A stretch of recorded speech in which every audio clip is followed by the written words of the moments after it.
sure? I think are you closer to them? Yeah. You're going to be sitting here. Thanks, guys. Have a seat. Thank you. You look good. They clean up real nice. They do. Yeah. Look at that. Okay, so you just saw it. How do you feel? How does it feel watching that all back?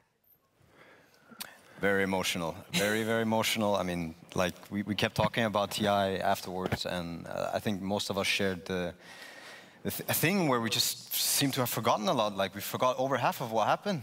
So much happened. And I mean, it was like 2.5 months of compressed Dota into this Ti, and I mean, seeing it, you actually, it's like some things, it feels like it's the first time you're seeing it, even though you were there. Does it feel like it was a very long time ago, even though it really wasn't? It feels like it never happened, so a very long time. So what did you think of the movie, Jerax? What did you make of it? Emotional. It's one of the moments that make me feel very also like sad and happy at the same time. But you seem to be completely stable in the games. Like, you're just laughing and joking and relaxed. How do you do that? I think it's just a game, but then outside, as soon as I come out of the booth, it's different. It's just like the movie ended. It feels like way different this time. What is the source of your emotion right now? My teammates. Yeah? Yeah.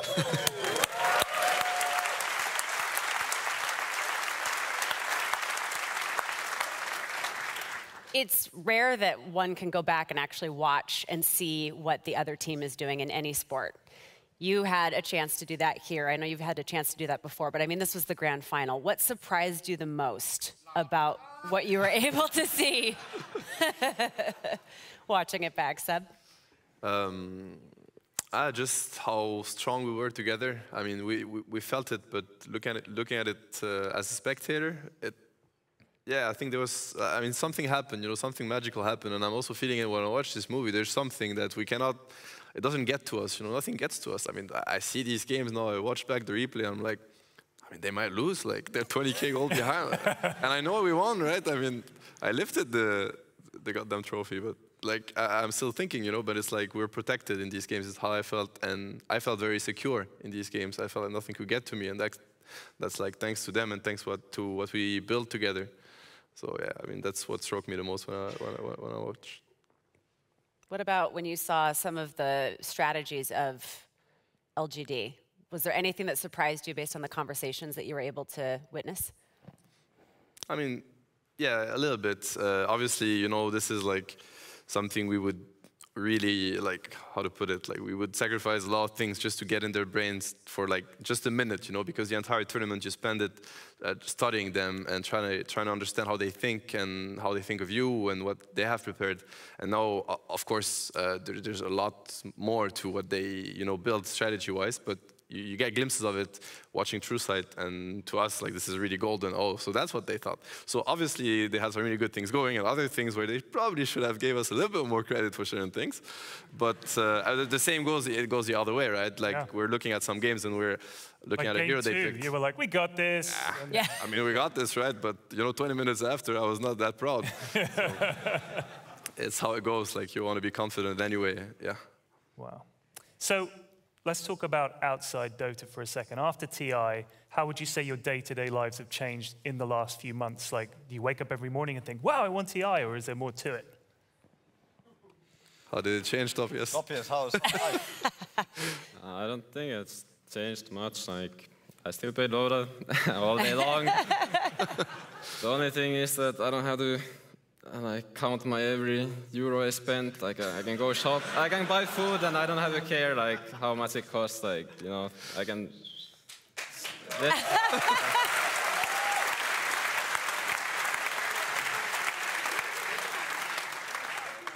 I think for a lot of people, and I don't want to really speak for Anna, but I think for generally people in this team, like, we kind of achieved something that we've all been, I mean, in its own regard, longing for, and I would say life is much better for all of us. I mean, Anna, I'm pretty sure is also the case. I mean, he's not here, but I believe he's watching, and I think he's also very happy about things that happened.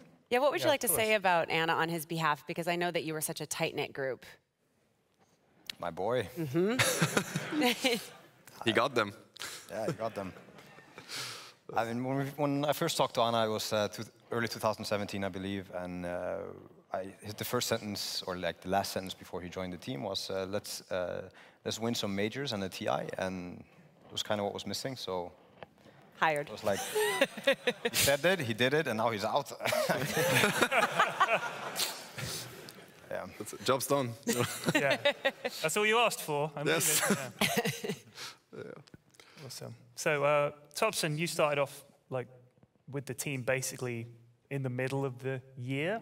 Did you ever imagine that you'd be winning TI, or were you just thinking, I'll just go along for the experience and see how it goes? No, I didn't really have any expectations, or like I just took it as an opportunity to get myself some name and maybe get to TI and play with some really good guys, and I mean, worked out really well. So how come normally OG go into a TI and everyone's like, they won the major, they're doing great, they're looking fantastic, and it doesn't work out. But then when you have probably the worst pre-TI start you could possibly have, you guys won it.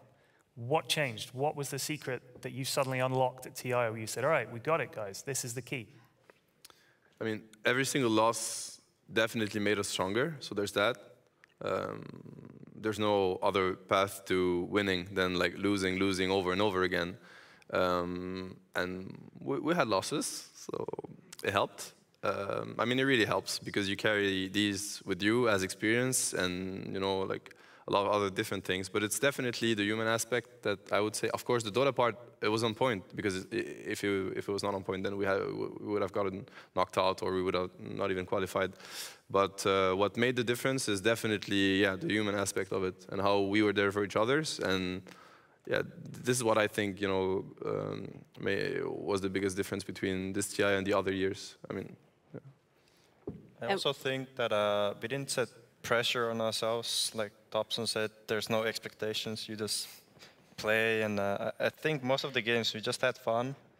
At least I did. Yeah, all of us, bro. And even the practice games, like we didn't take the losses very strict on ourselves. I think we were able to improve a lot, but at the same time we were having the fun part of it, always coming together and like really just enjoying. Does that change now? I'm curious what it's like now that you've won. This is the ultimate thing that you can possibly do in a Dota career. And now everybody treats you as the best. Does that change the way that other teams see you? And in turn, does that have to change the way that you play together as a team? You definitely have people look at you different. Other players, I think, I mean, I can only speak for myself. I always looked at a TI winner much differently. That guy won TI. I know which one is like TI5 winner, TI6 winner, TI7 winner.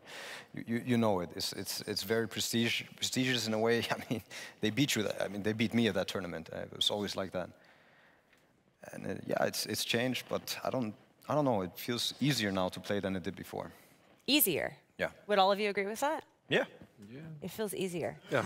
Yeah. Pretty easy now, right? No, but I mean, Dota never gets easy as in to win, but to not have that pressure on you. You know, it's at least now is for my personal case. Like I have been playing and having the most fun in Dota that I've ever had after TI. Like, it's like no pressure at all. So why is it that winning 2 TIs has been so difficult thus far? Well, it hasn't been that difficult for us so far. We're not there yet.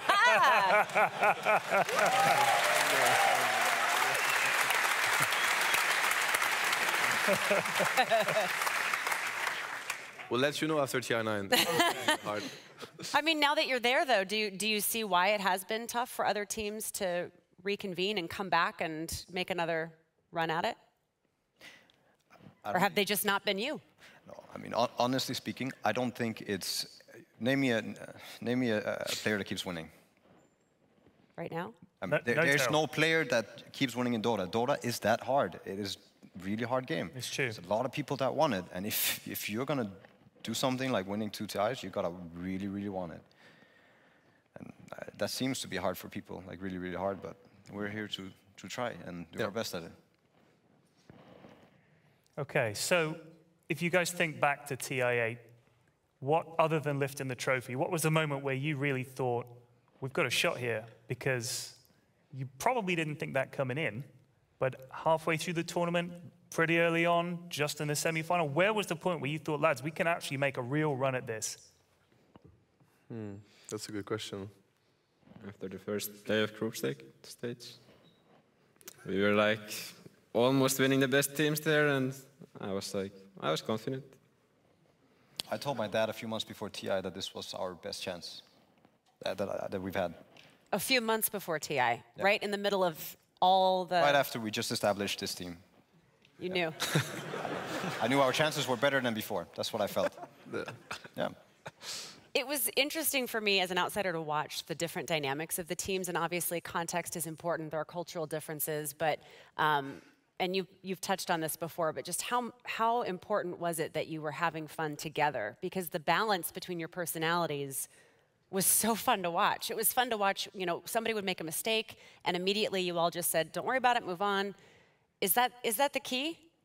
Is just not losing sight of the fact that you get to play Dota? I think it ties up people together, where some people like had some rough games you probably saw in the document, and I think it wasn't me. And then the other guys like they gave him a lift, right? This guy's really good at it. He is lifting you up. It doesn't matter how far you go. Don't go too far. Don't go too far. And yeah, I think that's mostly everybody's capable of doing it for the other person, and that's all the fun part of it. Kind of like it just ties you together. You don't have to think so lonely or sad or whatever. It's just all the other guys are always lifting you up.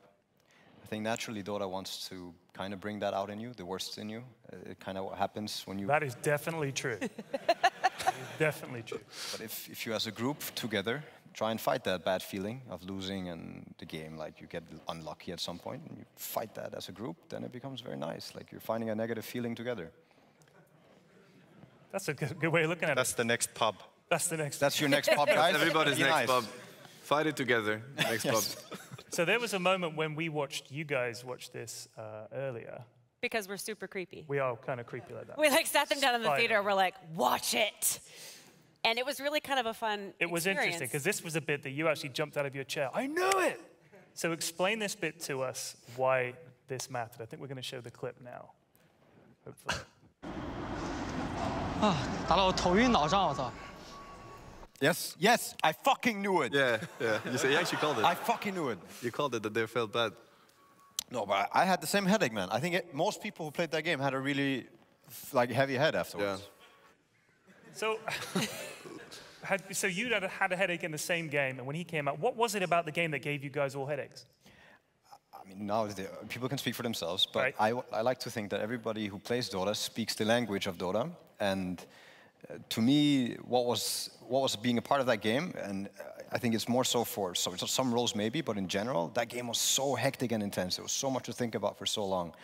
And it was this really heavy feeling like in your brain. If we had to play right after, we got an extra long break, it would have probably been a really bad game.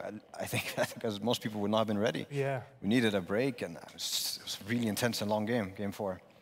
I know that pressure, I can't imagine. That would give you a headache alone. But when you got to game 4, when you were down 2-1, you thought, if we lose the next one, we're out. When you got to 2-2, you could almost see that their energy sort of drained out because you guys were flying. How important do you think it is to, like, you win a game, you're so confident you're going to win the next one? I mean, momentum is definitely a thing, and it goes like both ways. So, you know, let's say, you know, we lost game 2 and we lost game 3, and of course, if you know where it's heading, I mean, you know, you don't have to be a genius to understand where this finals is going, and we just lost 2 games in a row, now we're not afford to lose another one. So you have to fight this back, you know, you have to go get whatever resources you have, whether it is like team resources or, yeah, mentally, even physically, like energy, whatever, you know, just hype yourself up and get back there, because obviously you're not there as a spectator, you're the one that's going to decide the outcome, or at least you have a say in it, right? And as a team, we probably have a big say in it. So you want to fight momentum when they have it and you don't have it and it's against you. And when it's with you, you want to ride it, but you also want to be careful of the traps it's going to set for you, because now you might lose focus, you might, you know, like think ahead too much, and at the end of the day, you have to keep your head down and just get ready for what's to come, and it's usually one game at a time. I mean, we never had to play 2 games at a time, right? So one game at a time. Yeah. So it's pretty simple. I mean, we just keep, repeating it. Yeah.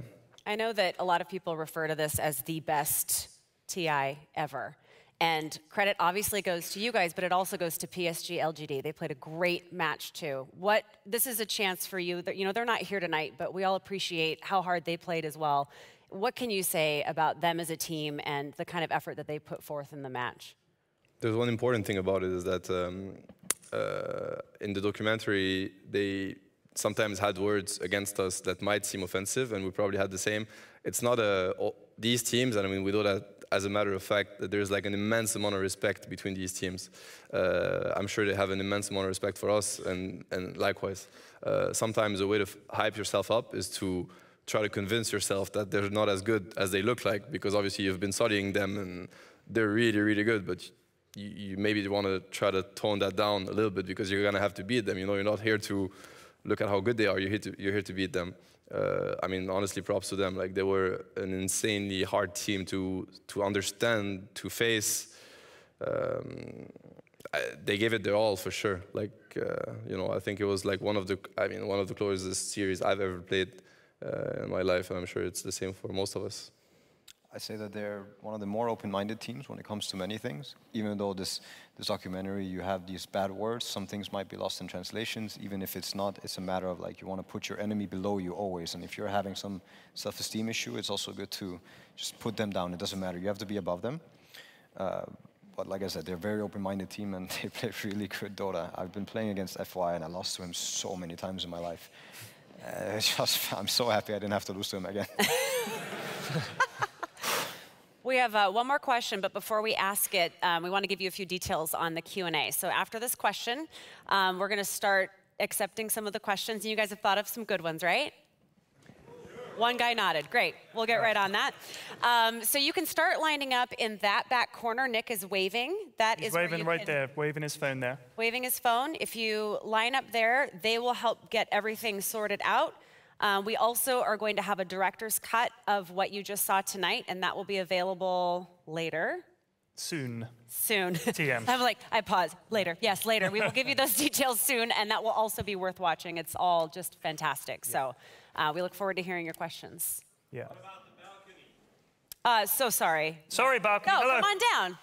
Yeah, go. If you're in the balcony, absolutely. I mean, don't come this way, go that way. But, yeah, go down the stairs. I just realized I'm gesturing this way. Do not come this way.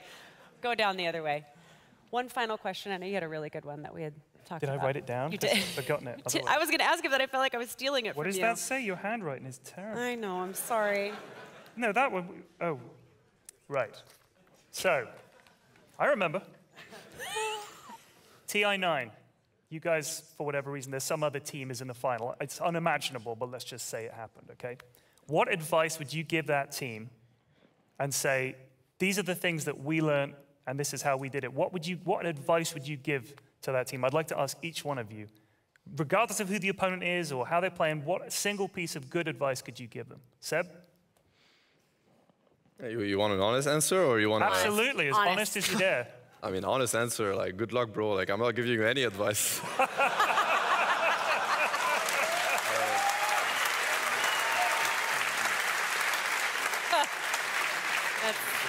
Jerax?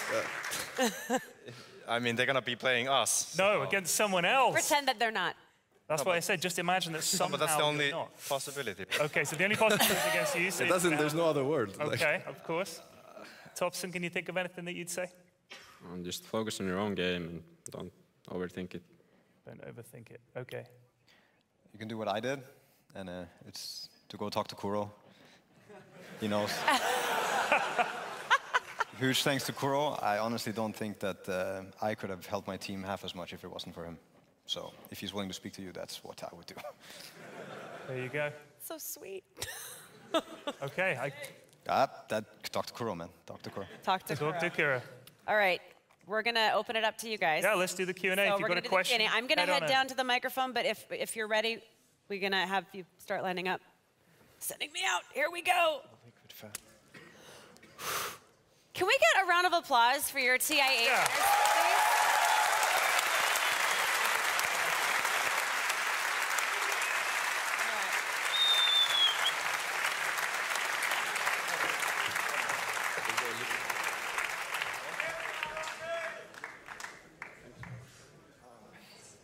What's the first question you think they're going to ask you?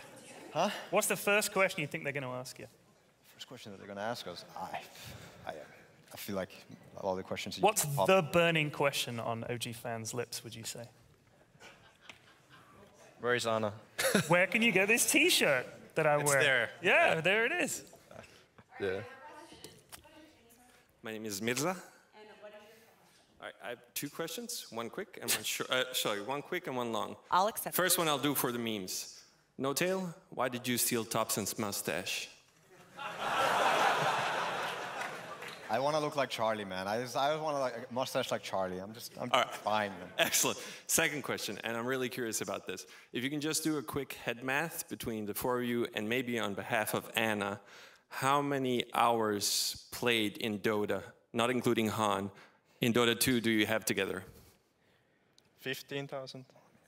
More like 19 with the Smurf account. You're not supposed to smurf. Oh.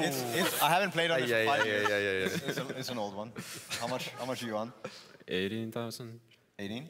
I have no idea. I don't. I 0? Zero, yeah.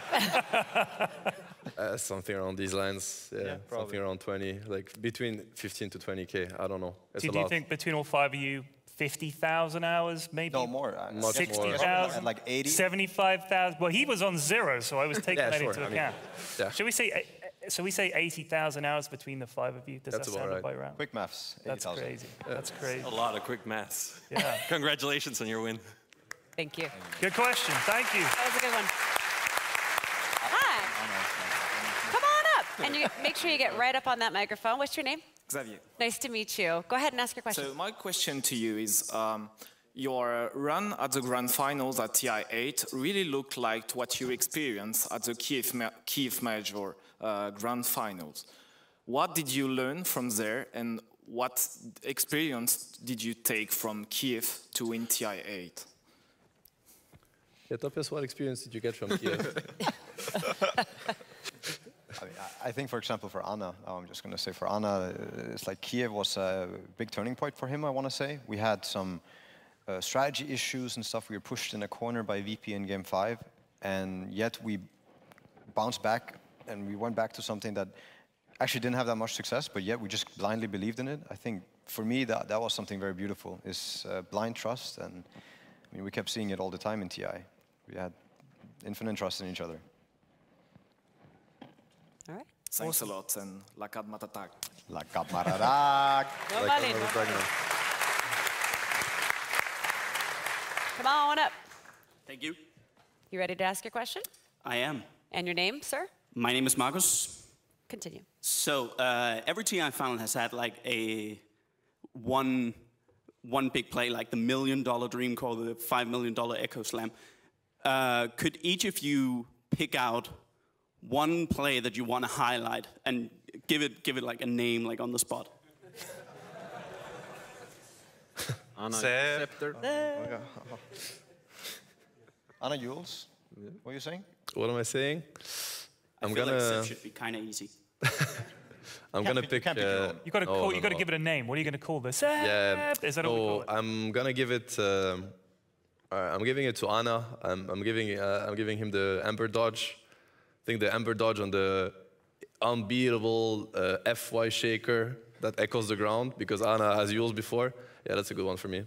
Yeah, that's good. Setbacks, I mean. you even saw it in the movie. Holy shit, Seb. My mind blew during the game when I was there playing. I didn't need to play. I just linked and I'm like, oh, That's good. you want to do?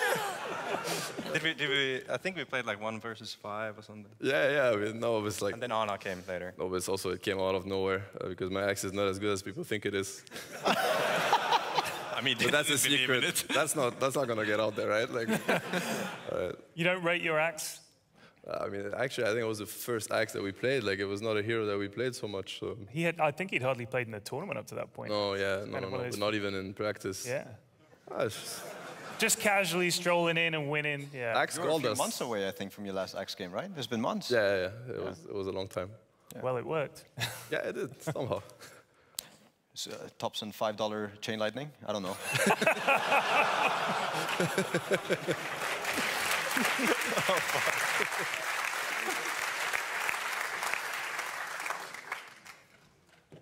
Yeah, no, actually, I'll give it to Seb. If you want a real one from me, I'll also do the Seb Axe, Anna, Ember, Yules. Like those are the great ones.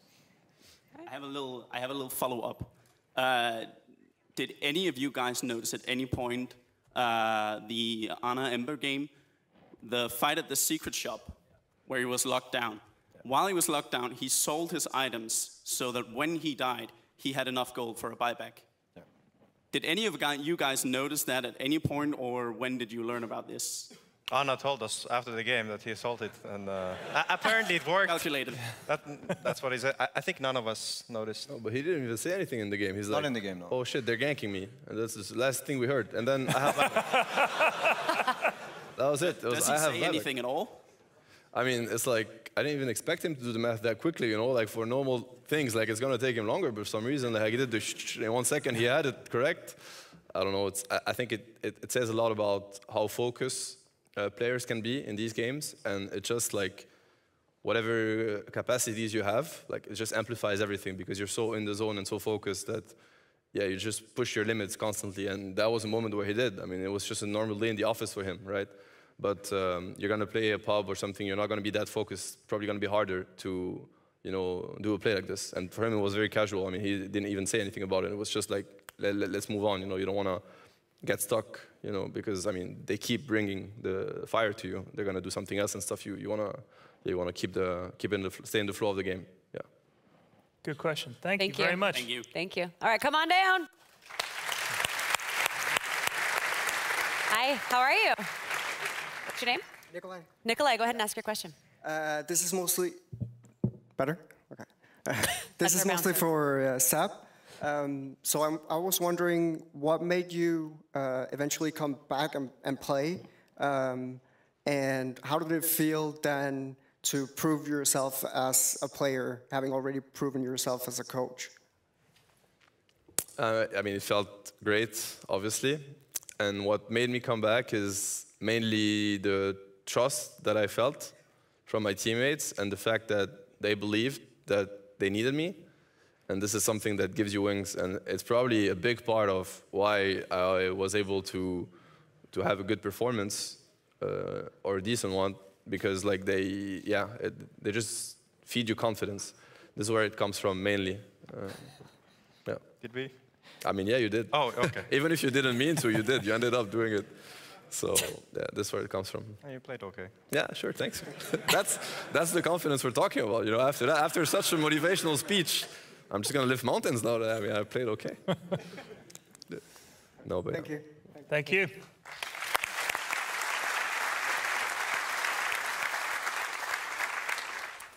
Hi. Hello. Get on up there. That's a little low. Yeah, I'll manage. Here. Thank you. Service. My name is Igil. This will be a rather quick question.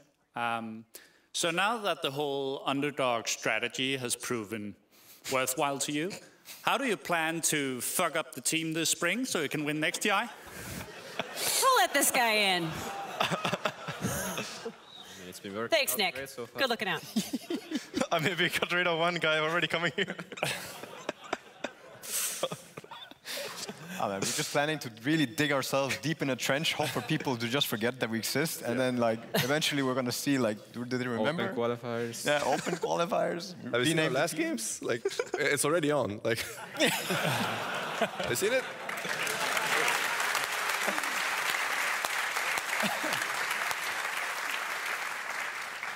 All right. Hi. Guys. What's your name? Dimitar? Dimitar? Yes. Oh, thank you. Get on up there. Those were awesome games, beautiful Dota. What interests me is basically how much of the grand final strategies were pre-planned and how much was pure improvisation. That's a good question. Yeah, very good.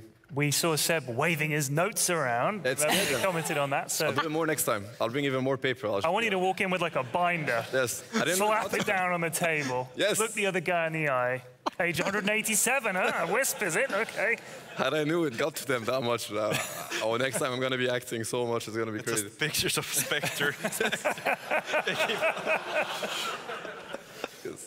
Oh, man. Oh, shit, they banned it. I mean, there's a lot of work put into preparing any match, really, and a grand finals even more so. It's hard to give you like a percentage or something, but I'd like to say it's half planned, half not planned. It also depends on how they adapt and how they force you to adapt, right? If you have a big edge on the team you're going to play against and you prepared properly, maybe you're going to keep a good 75% or whatever.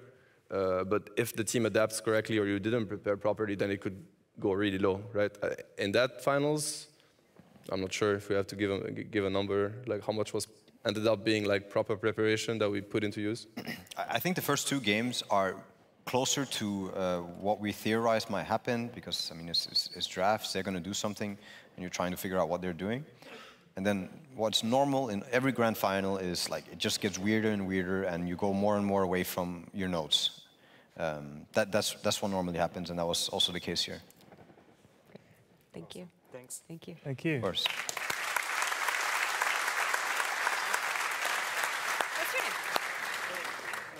My real name or Dota name? Maybe Oh, my your secret. Dota name is Yeah. real. Oh yeah, you say whichever name you want. Lamaku. Lamaku. All right, go ahead and ask your question. So congrats for winning Ti8.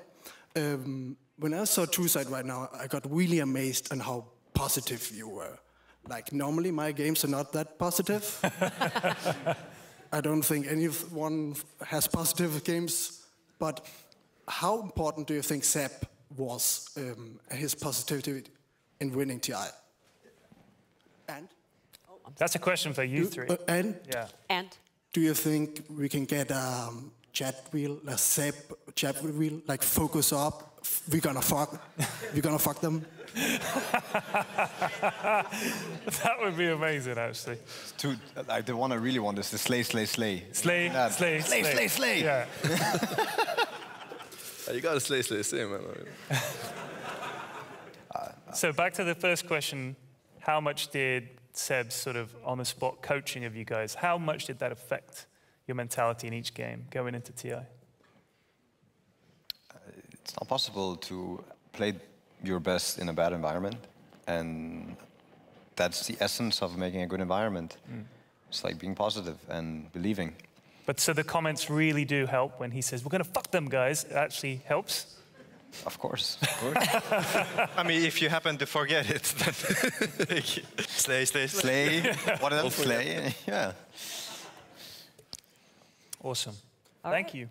Thank you. Thank you.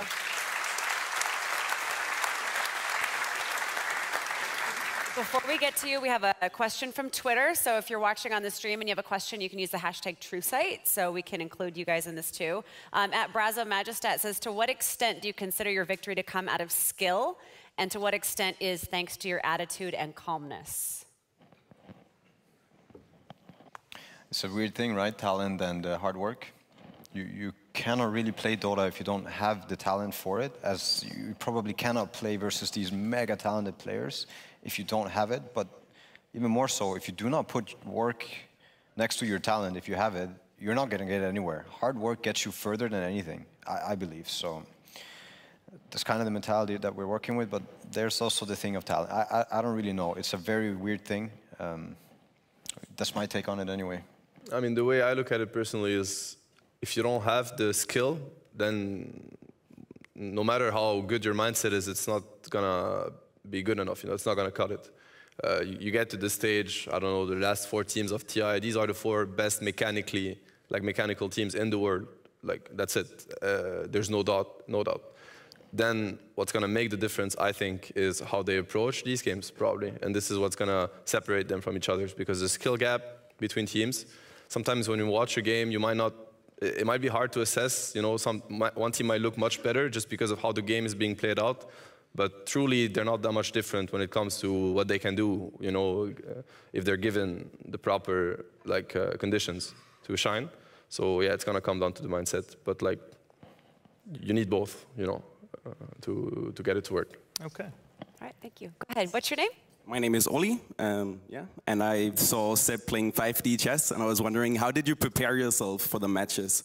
Like, what strategies, how did you figure them out and utilize them and use them on your papers? It's a lot of trying to get into their heads, you know, trying to understand how they think, what's their mentality, like everything. Had I watched TrueSight before, it would have been very helpful.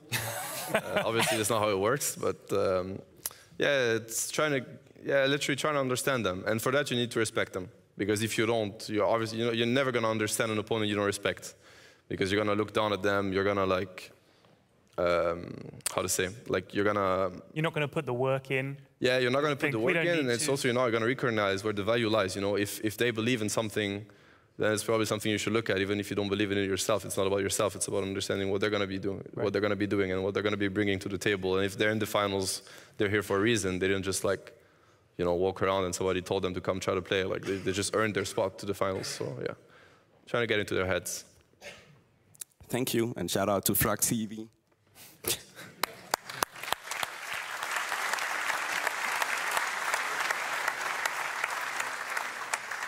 All right, you guys, great questions. Very thoughtful. Almost all of them. Where'd that guy go? Just kidding. No, they were all good. Do you have any more questions, Ted? I'm good. I mean, you're good? Yeah, those were some great questions, and TrueSight answered a lot of questions. I'm sure everybody here was wondering what it was like in the booths. Even you guys were like, oh, that's what I said. And so it's amazing that we can capture those moments from both teams, because I feel like we get the replays for the games and we hear the commentary, but the story, your guys' emotions and feelings and everything raw on the screen, I loved that. I think it was wonderful, and I think you guys did too. So, yeah. Thank you very much, everybody. Is that it? I can't hear anything, Casey. I know, sorry. All right. Guys, thank you very much for coming to the premiere. Let's have it for OG.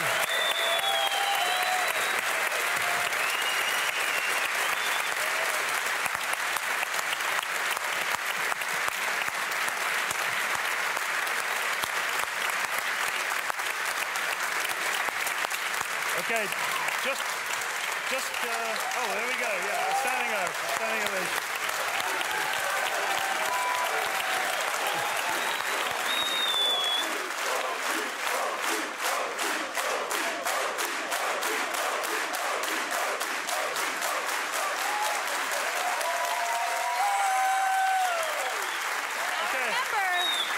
Remember, you guys can actually do a meet and greet. Do you know you agreed to that, right? Yeah, you guys did agree. Yes. Okay. So on the red carpet outside, the one that you walked along to get into the theater, we're going to be doing a meet and greet, and we have a Polaroid camera, so you can have your picture taken together, and then they can sign it right there for you on the spot. But just before we go, do you guys have any last words or last thoughts that you'd like to say to everybody watching, to the people here, to anyone that you like, just one by one? Go ahead, Seb. You got anything to say? I mean, thank you so much for the support we've been given, and this win or this accomplishment. It would never have happened without that support. And honestly, like, as a Dota fan myself or a sports fan in general, like, whatever inspiration you can, if this inspires you, then, just like, keep using it for whatever you pursue. And I mean, we're really thankful that you're blessing us with your support, and we're gonna try to, like, keep you happy for the next season and the ones to come. So yeah, just thank you so much for everything. Thank you.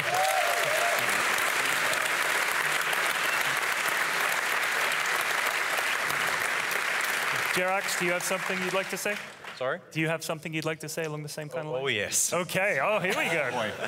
Well, everybody, thanks for coming here. I think the most fun thing for me, from all of you, whoever talked to me on Twitter or something, is to hear that people have followed us or somebody for 5 years or 10 years and keep bringing back some stupid games. I played some Nyx Assassin or something. And then they keep flaming me for that. And I think that's really lovely. And those are really good memories, and I keep repeating them. And really big thanks to WoW for making this. I think it's incredible. It motivates me and probably most of you. And it just gets to me. It's very tough. And yeah, thanks for everybody cheering.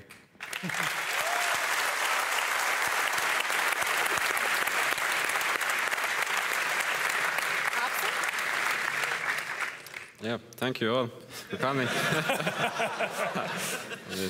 I'm the guy who always, after games, goes to Reddit, read the comments, all the positive comments. It's always really nice to hear. It has Oh boy.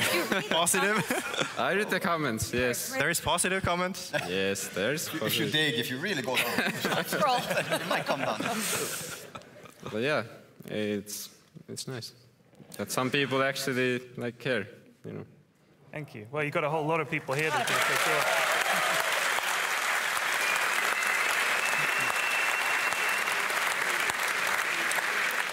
Johan? I mean, I know a lot of people in the cinema, but to everyone who watches Dota and follows us, a huge thank you, of course. I wanted to give also a big thanks to LGD for being such a good team, and I mean, for all the teams who are really trying to do this, like the blood, sweat, and tears that is put into it. Like, we know the pain, we know how it is, and just, you know, enjoy it while you're there, like playing Dota. Don't let that stuff kill you. And finally, yeah, huge shout out to Ice Frog for making this unbelievably beautiful game, together with a lot of people. I mean, everybody who's working on this game is given us so much. I don't know what I heard there, but yeah, like this incredible game. Dota is truly magical. It really lets people express themselves. Okay. Thank you.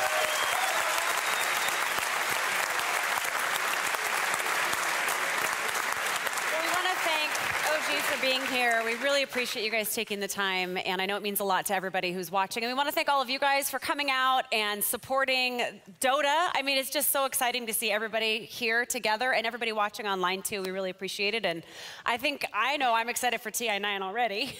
Yeah. Can it be tomorrow? Yeah. What do you think? Well, they need time to prepare. Oh yeah, we need a Oh, more okay. time.